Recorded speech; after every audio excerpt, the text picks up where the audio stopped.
ජීවිතයේ අපිට මුහුණ දෙන්න වෙන හැම ගැටලුවකටම පැති දෙකක් තියෙනවා. පුද්ගලයාගෙන් පුද්ගලයාට එකම ගැටලුව විවිධ විදිහට දකිනවා හා විවිධ විදිහට දැනෙනවා. ඒ වගේම මිනිස්සු මේ ප්‍රශ්නවලට ප්‍රතිචාර දක්වන විදිහත් විවිධාකාර වෙනවා.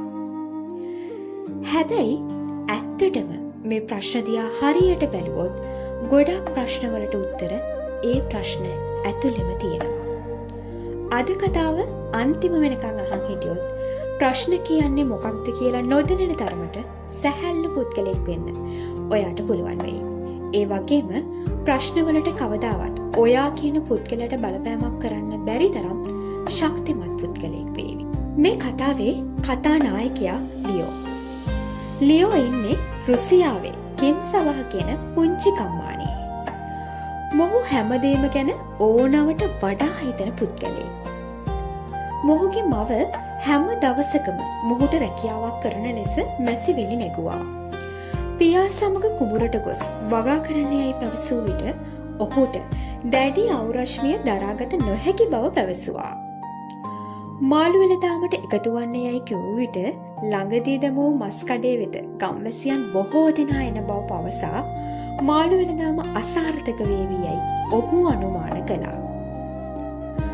නගරයට ගොස් රස්සාවක් සොයාගන්න ලෙස කිව් පසු නගරයේ වියදම අධික බවත් එය ඔහුට දරාගත නොහැකි වේවි බවත් මවට පවසා එහි යාම ප්‍රතික්ෂේප කළා.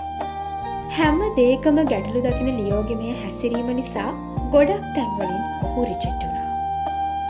ඔහුගේ වයසක තාත්තා දිනක් ඔහුව පොකුණක් ළඟට ගෙන ගියා. ඔහු ලුණු පිර වූ කුඩා බඳුනක් ලියෝගේ අතට දීලා මේ පුංචි පොකුණට මේ ලුණු ටික දමන ලෙස ඉල්ලා සිටියා. ලියෝ තාත්තා කිව් පරිදි ලුණු ටික පොකුණට දැම්මා. දැන් මින් දිය පොදක් බීමට ගන්නා ලෙසත් එහි රසය ඔබට දැනෙන්නේ කෙසේද යන්නත් තාත්තා ලියෝගෙන් විමසුවා. ලියෝගේ මුහුණ ඇඹුල් වුණා. තාත්තේ, එය අධික ලුණු රසයකින් යුක්තයි. ලියෝ තාත්තාට පිළිතුරු දුන්නා. නැවතත් මහලු තාත්තා ඔහුව ගඟක් වෙත ගෙන ගියා. අර විදිහටම ලුණු බඳුනක් ඔහු අතට ලබා දී දැන් මේ ලුණු බඳුන මේ ගඟට දමන ලෙස ලියෝට කිව්වා. ලියෝ විසින් එය සිදු කර පසු නැවත දිය පොදක් ගෙන රස බලන ලෙස තාත්තා ඉල්ලා සිටියා. ලියෝ පෙර පරිදිම එහි රස බැලුවා. ඔහුගේ මුහුණේ කිසිදු වෙනසක් කලින් පරිදි සිදු වූයේ නැහැ. පුතා, දැනුත් ඒ ලුණු රසයෙන් යුක්තද? නැහැ තාත්තේ, දැන් එහි ඇත්තේ සාමාන්‍ය ජල රසය පමණයි.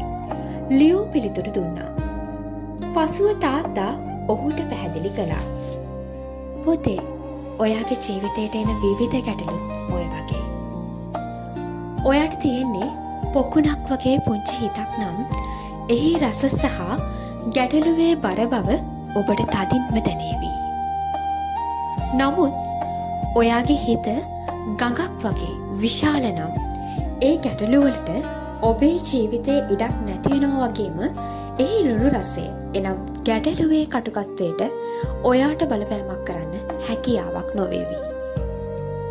වර්තමානයේ මුළු මහත් ලෝකයේම පවතින යුද වාතාවරණය නිසා පත්ව ඇති ආර්ථික අස්ථාවරතාවයේ හමුවේද මේ වන විට බහුතර පුද්ගලයන්ගේ අදහස වන්නේ අපි තවමත් මේ තරම් මහන්සි වන්නේ මොකටද?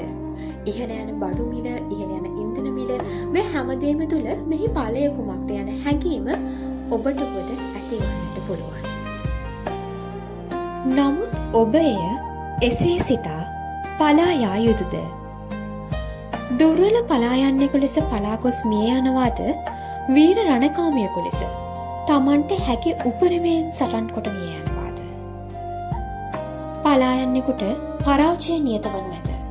නමුත් සටන් කරන්නෙකුට ජයග්‍රහණය පිළිබඳ කුඩා හෝ බලාපොරොත්තුවක් ඇත. තීරණය ඔබ සතුයි. ජීවිතයේ ඇතිවෙන ඕනෑම ගැටලුවකට පිළිතුරක් යම් තැනක ඇත. එහි පිළිතුර අපි හිතන තරම් සංකීර්ණ නොවනු ඇත. අපට අවශ්‍ය වන්නේ ගඟක් මෙන් විශාල හදවතක්.